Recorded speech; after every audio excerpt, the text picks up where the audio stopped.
Hey there, welcome to Nostalgia Punch, where the past packs a punch. My name's James, and since it's Halloween, that means there's no better time for me to talk about one of the best British horror films ever made. Sometimes you don't need mass killers or bloodthirsty monsters. Sometimes true horror can be found in the most unlikely of places. There's no better example of this than in The Wicker Man. Released in 1973 and inspired by a novel called Ritual by David Pinner, The Wicker Man shocked audiences everywhere with one of the most horrific moments in film history. Up to then at least, that led people to hail this movie as the Citizen Kane of horror movies. So I thought it'd be fun to show you why after 50 plus years people are still talking about this masterpiece. A movie where legendary actor Christopher Lee always claimed was his favourite one he ever starred in. Come. It is time to keep your appointment with the Wicker Man. The Wicker Man? Sounds like a character from The Wizard of Oz. Trust me, two films couldn't be any more different, Nostalgic Ninja. If you're expecting something like that, then I suggest you leave now. I can't leave. I'm contractually obligated to annoy you. Why the hell did I sign that? So what's the setup? Story. Police Sergeant Neil Howie, played by Edward Woodward, well, that's hard to say, heads in a plane to the Isle of Summer Isle, just off the coast of Scotland, where he's going to investigate the disappearance of a young girl. When he arrives, he meets some of the locals from the village. You know her? He asks them about this missing girl, Rowan Morrison, to which the locals seem to know nothing about. In fact, they claim this girl doesn't even belong to the island. So after realising these men are about as useful as a chocolate teapot, I collect them. the sergeant heads into the village. Ooh, I wonder what horrors await him. So the sergeant visits a sweet shop, owned by the supposed mother of the missing girl. He inquires with the lady there, but she claims she doesn't have a daughter called Rowan and has no idea who the girl in the picture is.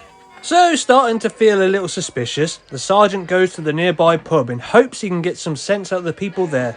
Of wenches and bawdy house queens by the score, but I sing of the baggage that we all adore. The landlord's daughter. Feeling like this investigation is going to take longer than he thought, Sergeant Howie ends up asking the landlord for a room for the night. He did it. Did what? I don't know. Look at him. He's done something. Before Howie hits the hay, he once again asks everyone if they know anything about the missing girl. Let me guess. No one's heard of her. Ha! Predictable. Okay, smart ass, what happens next? The locals show the sergeant they know how to come together and have a good time. More or less. They like to have orgies outside on the green together. I did not see that coming. Yep, leading the sergeant to quickly realise the inhabitants of Summer Isle are quite open about sex and reproduction. And because Sergeant Howie is a proud Christian man, he is obviously disgusted by this behaviour, as he does not believe in sex before marriage. But that doesn't stop the pub landlord's daughter, Willow, played by Britt Ekland, attempt to seduce Howie into spending the night with her.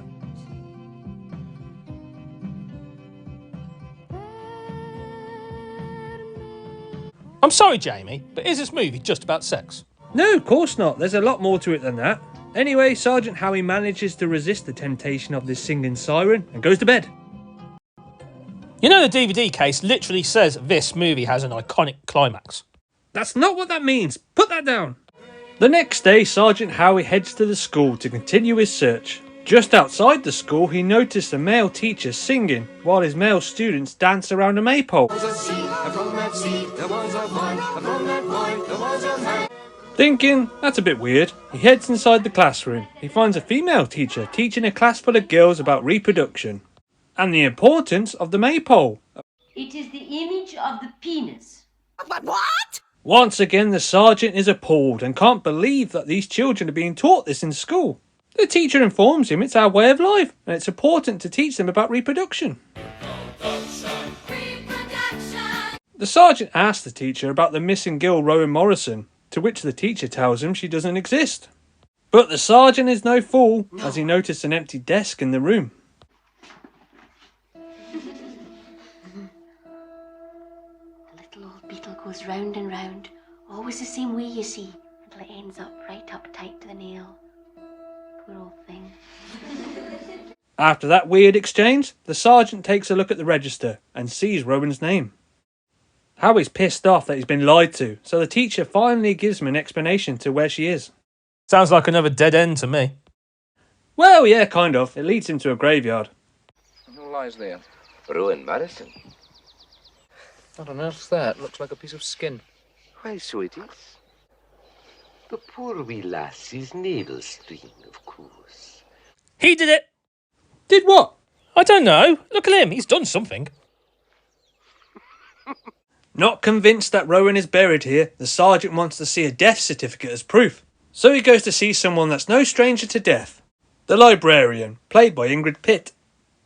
At first she refuses to let the sergeant have a look at any of the records, saying he needs permission from the Lord of Summerisle. But of course he insists and discovers that there is no death certificate. Now feeling like he's getting nowhere, and the locals are definitely proven to be a strange bunch. It's just a little frog. Now, in he goes. Out he comes. There. Now, that didn't hurt much, did it? He's got your horrid old sore throat now, hasn't he, poor creature? Can I do anything for you, Sergeant? Oh, I doubt it. Seeing it all raving mad. Gross! Couldn't they afford a bottle of medicine from the local chemist or something? You wouldn't want to go to the chemist in that village, trust me. So Harry decides enough is enough and wants to meet this Lord of Summerisle. So he heads to the Lord's mansion, but not without seeing more crazy shit on the way. Oh my goodness, are they? Yep. Singing? Not more singing, Jamie. When he arrives, he meets Lord Summerisle, played by Christopher Lee. Harry points out his absolute disgust at what he's just saw. But they are naked. Naturally, it's much too dangerous to jump through the fire with your clothes on. The Lord explains that him and his people worship the old gods, ones who are more in touch with nature, ones that require certain rituals to appease. What?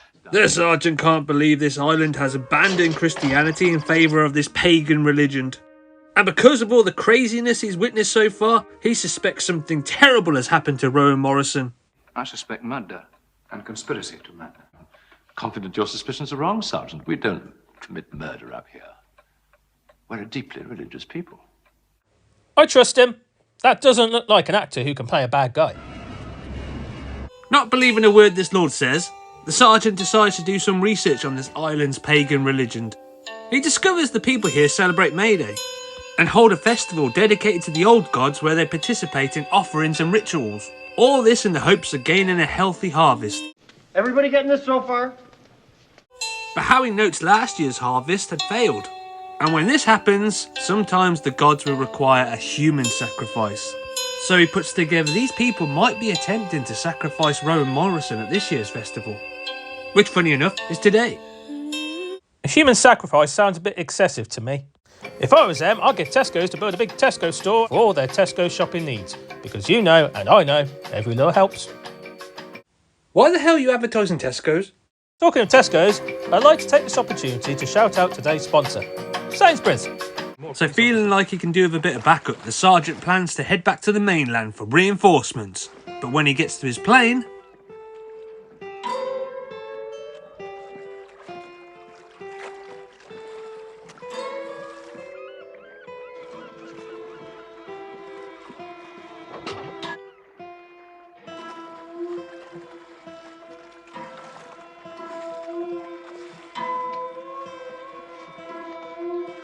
Now up shit creek without a plane, the sergeant figures if there's any chance of saving Rowan, it's up to him. That's if she's still alive.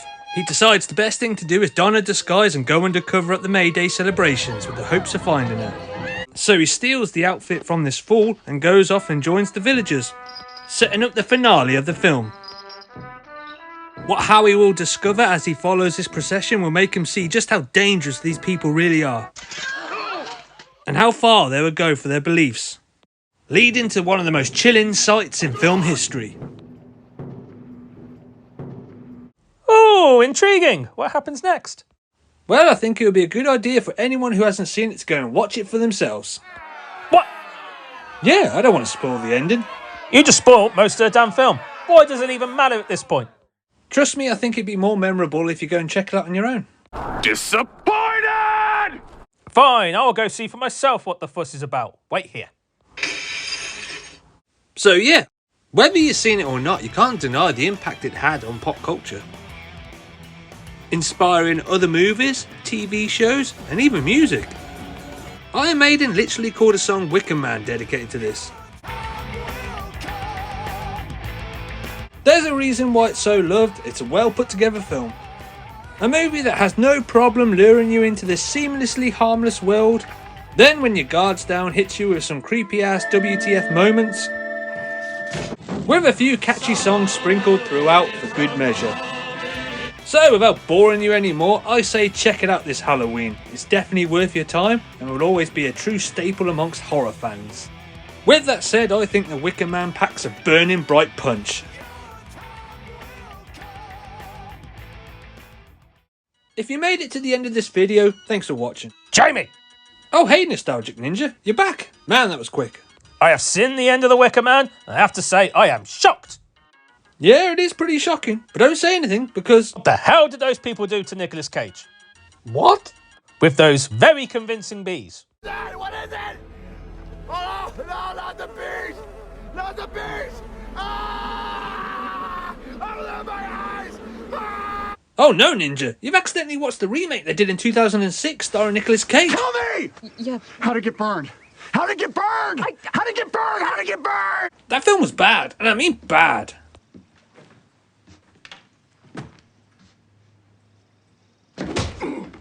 You need to go away again and watch the original one now. No, I'm done with depressing films. I'm going to go and watch something more uplifting. I heard that Titanic is pretty good. Happy Halloween! Okay, happy Halloween.